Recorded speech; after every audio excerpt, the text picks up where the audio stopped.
गिरकर उठना आता है हमें, सिर चढ़कर बोलना भी आता है हमें, हमें कम मत समझो गोरो, हारी हुई बाजी भी जीतना आता है हमें। जी हाँ, बिल्कुल, पांचवें और अंतिम निर्णायक मैच के अंदर भी भारत ने मैच को जीतकर 5 मैचों की टी20 श्रृंखला को 3-2 से अपने नाम किया। जी, मैं हूं संदीप कुमार फुलवारी, संतोष पांडे, और आप देख रहे हैं द एसपी टॉक शो। तो आज हम बात करेंगे 5वीं और आखिरी टी20 की, जिसमें भारत ने जीत दर्ज की और टी20 सीरीज़ को अपने नाम किया। सबसे पहले मैच का हालचाल जान लेते हैं। भारत ने पहले बल्लेबाजी करते हुए 224 रन बनाए थे 20 ओवर में, जिसमें सिर्फ 4 ही बल्लेबाज मैदान पे आए थे और चारों ने अपना जो दमखम दिखाना था दिखा दिया। पहले हिटमैन शो, उसके बाद में the Surya Kumar Yadav show, the sky show, उसके बाद किंग कोहली और आखिर में कुन फू पांड्या का शो देखने को मिला। और बॉलिंग में भी ज़बरदस्त बॉलिंग रही, जिस तरह से वापस से कमबैक कराया भुवनेश्वर कुमार, शार्दुल ठाकुर ने, और बहुत ही ज़बरदस्त बॉलिंग का नज़ारा मिला। जहां लग रहा था कि भारत के हाथ से ये मैच निकल रहा है, वहां पर उन्होंने वापस मैच में वापसी कराई। भुवनेश्वर कुमार का वो एक ज़बरदस्त ओवर जिससे इंग्लैंड पे प्रेशर बना और जोस बटलर ने वो गलती की और विकेट मिला। तो आपका क्या कहना है पांडे जी इस मैच के बारे में? तो मैं बोलूँगा कि मैं तारीफ करूँगा डेविड मलान की और बटलर 130 रन की स्टैंड अप पार्टनरशिप इंडिया के नाक में। बिल्कुल, तब ये कहते थे दम करके दीजिए, तो सभी इंडियन वाले को टेंशन आती थी। जब तक ये दोनों क्रीज पे थे ना, तब तक ऐसा लग रहा था कि मैच तो गया। तो हालांकि 224 रन चेज करना बहुत बड़ी बात है। तो आसान बात नहीं कि 224 आपने बना दिए टीम और आप जाके चेज कर नहीं। पर जिस तरीके से जॉस बटलर और डेविड मलान आज खेल रहे थे ना, ऐसा लग रहा था कि यार ये तो बात हिस्ट्री क्रिएट कर ही देगी।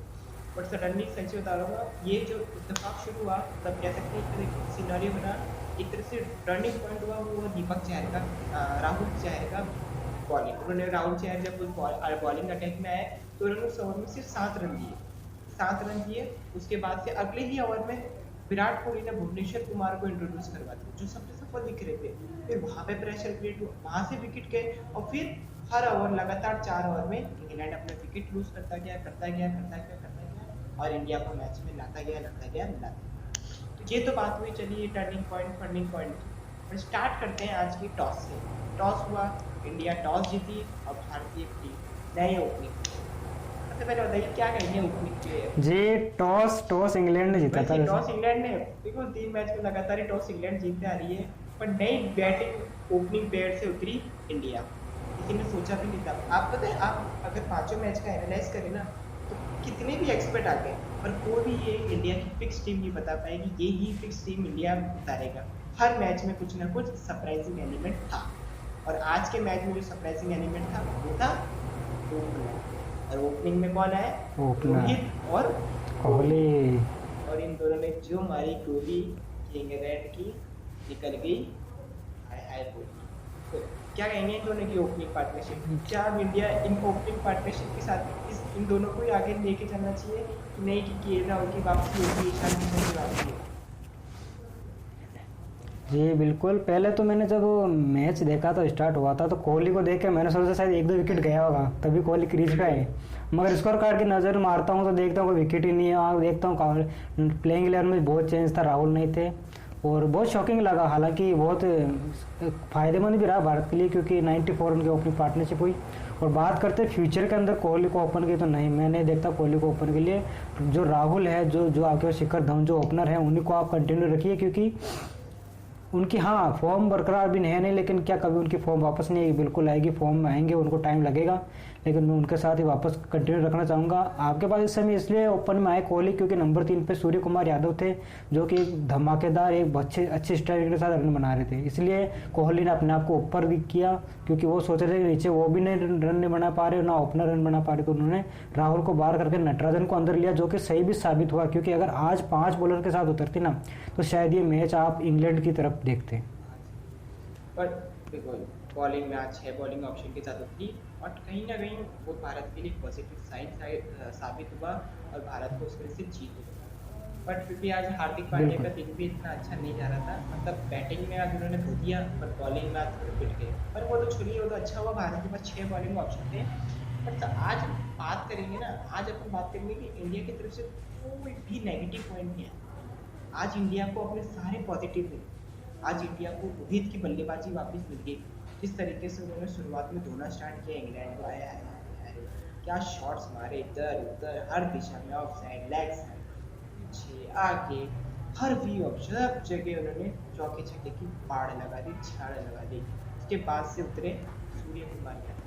पहली बॉल से जो उन्होंने, पहली बॉल तो माना कि उन्होंने डॉट की, दूसरी बॉल पे जैसे उन्होंने आगे बढ़कर आदिल रशीद को जो शॉट मारा, फिर उसके बाद से इधर लेग साइड के अंदर जो आगे निकल के तो आदिल रशीद को जो 2 लगातार छक्के मारे ना, उनका इंटेंट साफ था अब तो मेरे को खूब सारे रन बनाने। और क्या शानदार बारी खेली सूर्य, हालांकि वो छोटी सी कैमियो थी और लास्ट में जाके क्रिस जॉर्डन और है ना जैसे रॉय का वो मिला जुला कैच जैसे सूर्य कुमार का विकेट लिया है ना, अगर वो क्रीज पर टिके होते ना तो 224 250 में बदल जाता। क्या कहेंगे कि मुंबई इंडियंस की मिलती जुलती प्रदर्शन है कि पहले रोहित, सूर्य कुमार यादव और फिर हार्दिक पांड्या, मुंबई इंडियंस वाले ने तो आग लगा दी।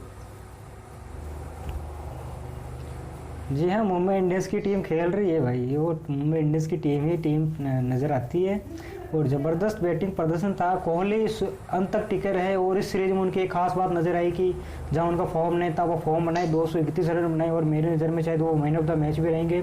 लेकिन तीनों मैच में जिन्होंने रन बनाए हैं उन्होंने 70 से ऊपर रन बनाए हैं और तीनों बार नाबाद रहे हैं, उनको आउट कोई नहीं कर पाया और आज भी वैसा ही था।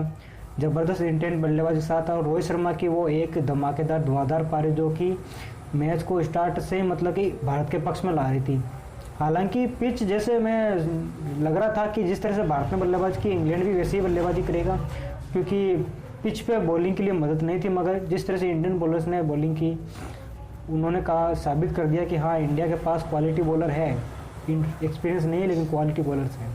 बिल्कुल हाँ, और वो क्या बोलते हैं बैटिंग में ऐसा ही नहीं कि इंग्लैंड ने बैटिंग खराब करी, कि जब डेविड मिलान और जॉस बटलर खेल रहे थे तो बहुत ऐसा लग रहा था कि ये बराबरी का मैच चल रहा है। बट सडनली कहते हैं ना कि ये जो बड़ी चीज़ होती है ना तो उसके अंदर 1 ओवर का गेम होता है। 1 विकेट आपने लिया, फिर वहाँ से कोई नया बैट्समैन आएगा, वो 2-3 डॉट बॉल खेलेगा और रन रेट जो रिक्वायर्ड रन रेट वो कब 10 से 11, 11 से 12 हो जाएगी आपको पता भी नहीं चलेगा। तो ऐसे मैचों में ये होता है, आपको सिर्फ खाली ओवर भी निकालोगे ना, मतलब कह सकते हैं कि डॉट डिलीवरी में निकाल दो ना तो आप मैच के अंदर बने हुए हो बड़े बड़े स्कोरों में, बाकी छोटे में तो क्या फ़र्क पड़ता है। तो यही फ़ायदा हुआ टीम इंडिया को कि उन्होंने अच्छा प्लेटफॉर्म सेट कर दिया, अच्छे स्कोर बोर्ड पे लगा दिए। 224 रन बहुत बड़ा स्कोर होता है किसी भी टीम के लिए, कोई भी टीम हो सामने उसको चेस करने में दिक्कत तो होगी। तारीफ तो आज सबकी होगी, आज फाइनली हार्दिक पांड्या का बल्ला हमको देखने मतलब कहीं देख सकते हैं पिछले 4 मैचों से उनका बल्ला एकदम से शांत था, इतने रन नहीं लग रहे थे, बट आज के मैच में उनको ऊपर भेजा गया, उनको ओवर्स मिले, उनको 3-4 ओवर्स मिले जिसका उनको फ़ायदा हुआ। 4-5 ओवर मिले खेलने को जिसका देख सकते हैं उन्होंने फ़ायदा उठाया और लगभग 39 या 38 रन की पारी खेली। तो आज हार्दिक पांड्या का भी बल्ला चला तो हार्दिक पांड्या भी फॉर्म में लौटे, जो कि शायद इंडिया के लिए पॉजिटिव साइन है। और मेरे ख्याल से अब वर्ल्ड क्रिकेट में इंडिया ही ऐसी टीम है जिसके पास इतना पॉजिटिव इन द सेंस अब उसको ये सोचना पड़ता है कि किसको खिलाया किसको नहीं खिलाया, क्योंकि सब इतना अच्छा खेल है। और सोचिए अभी जो बाहर बैठे हैं वो आएगी तो कितना कॉम्पिटिशन बढ़ जाएगा। बिल्कुल, अब कि आपके पास बुमराह जडेजा जैसे प्लेयर तो है ही नहीं टीम में, जो कि आपकी टीम की जो रीढ़ की हड्डी हैं वो की प्लेयर आपके पास बाहर बैठे, उसके बावजूद आप बेंच स्ट्रेक के साथ में इतना बढ़िया कर रहे हैं। और मैंने आपको याद हो तो पिछले वीडियो में कहा भी था कि इंग्लैंड ये सीरीज 3-2 से जीतेगा, हालांकि मैं ये वो प्रेडिक्शन गलत साबित हुई, लेकिन अच्छा है अपने लिए कि अपने जो बेंच स्ट्रेंथ है वो इतनी मजबूत है। बिल्कुल, कुछ बेंच इंडिया को बहुत अच्छी चीज़ मिली, जैसे बॉलिंग में राहुल चहर एक अच्छा नया ऑप्शन मिल गया भारत को राहुल चहर के रूप के अंदर ऑप्शन मिला है। अच्छा सूर्य कुमार यादव मिल गए इस सीरीज से, हमें ईशान किशन मिल गए इस सीरीज से, हमें श्रेयस अय्यर भी मिल गए। कह सकते हैं कि श्रेयस अय्यर में मिले जो कि उनको 4 नंबर से 5-6 हर जगह रन बनाया, जहाँ खिला ना खिला वो कह रहे मुझे 11 पे खिलाओ मैं फिर भी रन बनाऊंगा, ओपन कर फिर भी रन बनाऊंगा। हालांकि 11 पे उनको मौका मिलेगा नहीं, क्योंकि इतना भी मतलब है तो पंत की और एक थोड़ी मैच्योरिटी से पंत ने सीरीज में खेला, हालांकि रन बड़े नहीं बना पाए, पर जो भी 30-40 रन लेकिन फिर भी वो बिल्कुल श्रेयस अय्यर ज़्यादा रन नहीं बना पाए, मगर सीरीज के 5वें बल्लेबाज है जिन्होंने टॉप 5 में लिस्ट बनाई है सबसे ज़्यादा रन बनाने के मामले में। सबसे ऊपर विराट कोहली है तो 5वें नंबर पे वो है। और एक बात और कहूँगा शार्दुल ठाकुर की बात करूँगा कि वो भी एक अच्छे डेथ के अंदर जब जब उन्होंने बल्ले गेंदबाजी की है, माफ़ कीजिए, जब गेंदबाजी की है उन्होंने अच्छी बॉलिंग की है, टीम को वापस मैच में बनाया है, जिस तरह से चौथे और 5वें मैच में लाया है। आपका क्या कहना है शार्दुल ठाकुर के बारे में? तो मेरे को शार्दुल ठाकुर मेरे फेवरेट, मतलब अच्छे प्लेयर, मैं ये कह सकता हूँ बहुत अच्छे प्लेयर हैं, क्योंकि वो सिर्फ इंडिया को बिना बैटिंग में बैलेंस प्रोवाइड नहीं कराते, बल्कि साथ में बहुत अच्छी बॉलिंग भी करते हैं।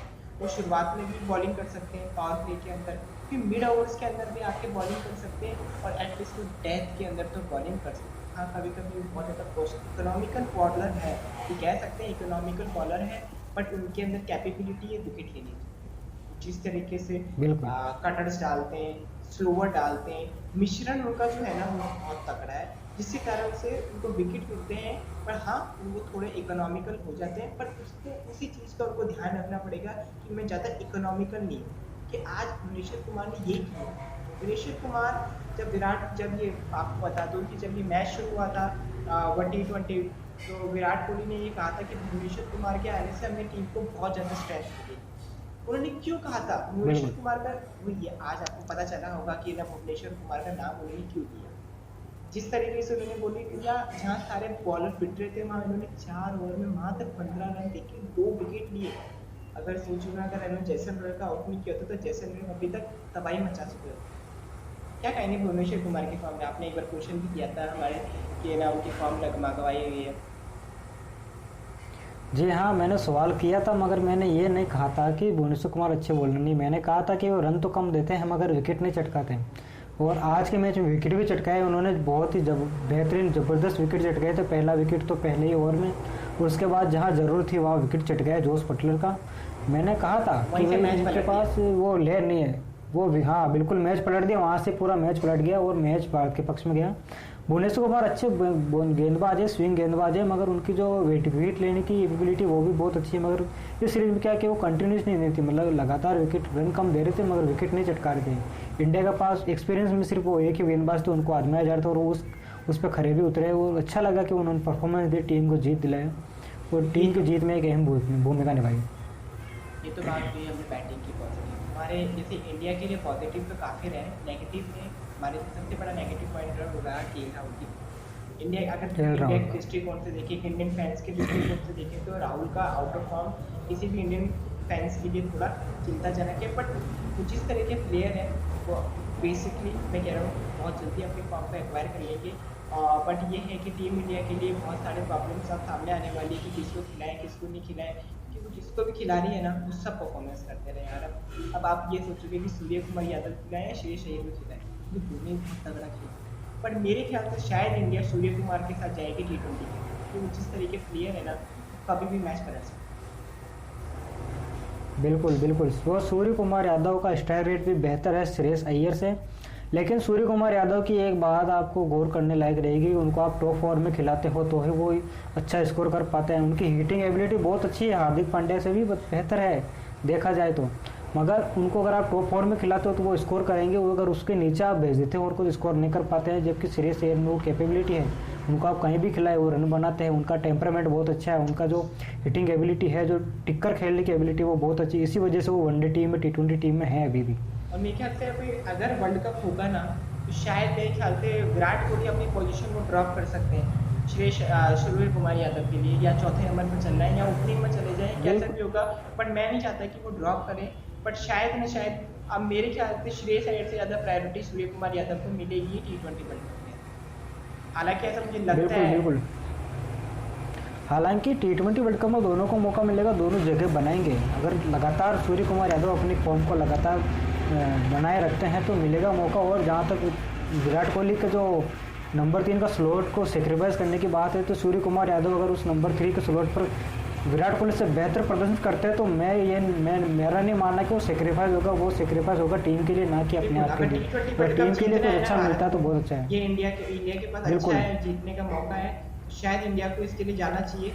जो सेक्रीफाइस करने करो, पर ये T20 वर्ल्ड कप बिल्कुल, हाँ बिल्कुल बिल्कुल वो करने पड़ेंगे।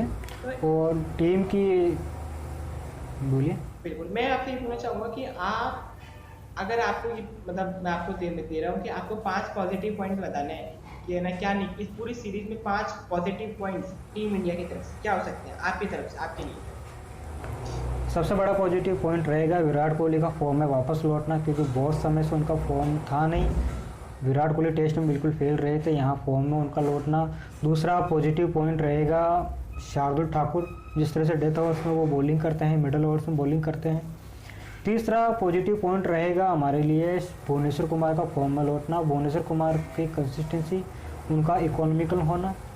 चौथा पॉइंट और पांचवा पॉइंट सोचने में वक्त लग सकता है। हालांकि अगर बात करूँ तो इसमें सूर्य कुमार यादव और ईशान किशन जैसे नए युवा बल्लेबाज आते हैं, जिनको मौका मिला और वो युवा अपनी जो सोच होती है, जो अपनी इम्पैक्ट होता है, वो छोड़ने में कायम रहे। और ऋषभ पंत का भी मैं कहूँगा कि अच्छा खासा फॉर्म रहा था, हालांकि उतना इम्पैक्टफुल नहीं रहा, मगर सबसे बड़ा जो पॉजिटिव पॉइंट है वो हमारे इंडिया टीम के लिए, वो है बेंच स्ट्रेंथ। तगड़ी बेंच स्ट्रेंथ सेट करी है इंडिया ने। किसी को भी खिलाओगे, कहीं पे भी खिलाओगे, वो बंदा आएगा, अपने हिसाब से परफॉर्मेंस करेगा। आपको ये बोलेगा कि देखो मैं भी टीम में बनता हूँ, तो विराट कोहली कहेंगे बेटा 11 ही बच्चे हैं, 11 भी खिला सकते हैं, बस ये होगा। तो ये मैं कह सकता हूँ बहुत अच्छी सीरीज थी। इंग्लैंड ने खराब गेम नहीं खिलाया, दिखाया इंग्लैंड ने जो टेस्ट में गलती करी थी वो T20 में नहीं करी, बहुत अच्छा खेल दिखाया। हालांकि वो T20 सीरीज हार गया, उसको पछतावा होगा, वो जीत सकता था T20 series, but unfortunately England team ये T20 से हार गया। इंग्लैंड को भी कुछ सोचना पड़ेगा, अपने थोड़े बहुत रोटेशन करने पड़ेंगे अच्छी गेंदबाजी के साथ। जैसे क्रिस जॉर्डन, मुझे भी लगता है कि इस टीम का हिस्सा होना चाहिए, लेकिन आप किसी और फास्ट बॉलर को ले लें, जैसे कोई दूसरा, जैसे डेविड विली हो गया, लियम प्लंकेट हो गया, या क्रिस वोक्स हो गया, या दूसरे किसी गेंदबाजी की तरफ इनको देखना चाहिए। उसके बाद से देखा जाए तो इंग्लैंड की तरफ से सबने अच्छा प्रदर्शन किया, पर हाँ थोड़ा बहुत प्रदर्शन जॉनी ब्रेस्टर के पास में था। डेविड मिलान का स्पिन के खिलाफ संघर्ष करना वो अभी भी जारी है। हालांकि इस मैच में उनका नहीं दिखा, पर अभी भी उनका स्पिन के खिलाफ संघर्ष करना जारी है। बाकी तो all this thing good in England team, क्या लगता है? बिल्कुल, मलान की तो जैसा कि वो वैसी पिच पे खेले हुए हैं कि उनको स्पिन का मतलब कि इतना अंदाज़ा नहीं है कैसे क्या खेलना है, स्पिन को कैसे स्पिन के अगेंस्ट अपने आप को सेटल करना है। तो स्पिन के अगेंस्ट तो हमेशा से इंग्लैंड के, वो सिर्फ मलान की बात नहीं है, इंग्लैंड के बहुत सारे प्लेयर्स स्पिन के अगेंस्ट स्ट्रगल करते नजर आए। हालांकि अब कुछ प्लेयर्स ऐसे हैं जो स्पिन को अच्छा खेलते हैं, लेकिन मलान का तो मुझे लगता है कि उनको और भी वक्त बिताना पड़ेगा इंडियन पिचेस पे, एशियन पिचेस पे, ताकि वो बेहतर प्लेयर बन सके। नंबर 1 प्लेयर तो है, मगर उससे भी बेहतर प्लेयर बन सके, इसके लिए उनको स्पिन खेलना आना होगा। बिल्कुल, मैं एबिलिटी है बेहतर प्लेयर बनने की। तो कुल मिला के हम कह सकते हैं कि वंडरफुल T20 सीरीज थी। 10 दिन की सीरीज ने सबको एक्साइटमेंट से भर दिया। काफ़ी अप डाउन है इस सीरीज में, कभी लगा कि इंडिया डोमिनेट कर रही है, कभी लग रहा है इंग्लैंड डोमिनेट कर रही है, पर एट लास्ट इंडिया ने सीरीज जीती। और अभी आज एक दूसरा मैच भी हुआ था इंडिया वुमेंस और साउथ अफ्रीका वुमेंस के बीच में, लखनऊ के कना स्टेडियम में। वहाँ भी T20 सीरीज चल रही है। हालांकि वनडे सीरीज भारत 4-1 से गंवा चुका है, मगर T20 सीरीज में भी उसको वही हाल है। तो पहला मैच हार चुका है इंडिया, वहाँ पे भी पहला मैच साउथ अफ्रीका जीत चुका है, 1-0 की लीड बना चुका है। तो उसके ऊपर भी कुछ मैं आपको बता देता हूँ हाईलाइट करके, कि हालांकि ये मैच सीरीज़ तो हम जीत गए, मगर इंडिया की जो वुमेंस टीम का जो फॉर्म है वो मुझे लगता है कि हित में नहीं है, क्योंकि 2022 में वर्ल्ड कप भी आ रहा है, वनडे वर्ल्ड कप आ रहा है। हालांकि उसके लिए भी प्रिपरेशन करनी होगी आपको। बिल्कुल, इंडियन वुमेंस टीम कह सकते हैं कि इंडियन मेंस टीम से बहुत पीछे है। हालांकि कह सकते हैं कि उतने फिर क्वेश्चंस बनते हैं कि आप इंडियन वुमेंस टीम पे ध्यान नहीं देते। कह सकते हैं ना, जितना ज़्यादा लोग अगर जिस चीज़ को लोग देखना पसंद करते हैं ना, तो उसको लोग ध्यान भी देते हैं, उसके क्वेश्चंस भी होते हैं, उस पर डिबेट्स भी होते हैं। पर जब जिस चीज़ को लोग ध्यान नहीं देते हैं, उस चीज़ पर डिबेट्स कोई मतलब नहीं रहता, किसी चीज़ की कोई रिस्पॉन्सिबिलिटी नहीं रहती। वही हाल है टीम इंडिया की वुमेंस टीम या किसी भी वुमेंस टीम। सबसे पहले वहाँ पे इतने ज़्यादा अटेंशन नहीं दे रहे थे, सबसे ज़्यादा इतने विज्ञापन नहीं होते, इतने ज़्यादा एडवर्टीजमेंट नहीं होते उस चीज़ के। तो उस कारण से क्या होता है कि इनको इतने मतलब तवज्जो नहीं दी जाती। जब किसी चीज़ को अपन तवज्जो नहीं देते ना, तो उस चीज़ के बारे में डिबेट नहीं करते, उसकी गलतियों के बारे में, उसकी गलतियों के बारे में अपन पता नहीं करना पड़ता। वही हो रहा है टीम इंडिया के वुमेंस। हालांकि वैसे उन्होंने 1 साल बाद में, मतलब लगभग 1 साल बाद में क्रिकेट के मैदान वापसी की है कोविड के कारण, लेकिन उम्मीद करेंगे इंडियन टीम अच्छा खेले। क्योंकि बिल्कुल इंडियन टीम में चाहूँगा कि हमारा अगर वीडियो कोई बड़े अधिकारी देखें, तो मैं चाहूँगा कि प्लीज़ आप इंडियन टीम वुमेंस टीम पे भी ध्यान दें, और हम अब इंडियन वुमेन टीम पे भी बात बिल्कुल। करेंगे कि क्या हुआ, क्या कमी रह गई कि इंडियन टीम ये मैच हार गई। तो एट लास्ट इसी के साथ से आज के लिए तो बस इतना ही, और फिर हम अब नेक्स्ट वीडियो जो लौटेंगे वो लौटेंगे इंडिया और इंग्लैंड की ओडीआई स्क्वाड पे बात करेंगे कि क्या स्क्वाड है, क्या पॉसिबल 11 हो सकती है, किस चीज़ पर इंडिया को ध्यान देना चाहिए, और एक्स्ट्रा बहुत सारी कुछ एक्टिविटीज़ के साथ और सारी कुछ कौशल के साथ भी हम अगले वीडियो में ज़रूर लौटेंगे और आपके साथ बातें करेंगे और अपने के साथ से मैं संतोष पांडे, मैं Sandeep Mali. Thanks to all the viewers. बिल्कुल, थैंक यू। वीडियो देखने के लिए, चैनल पर नए हो तो सब्सक्राइब भी कर दीजिए। आज के लिए बस इतना, bye bye, tata, take care. Thank you.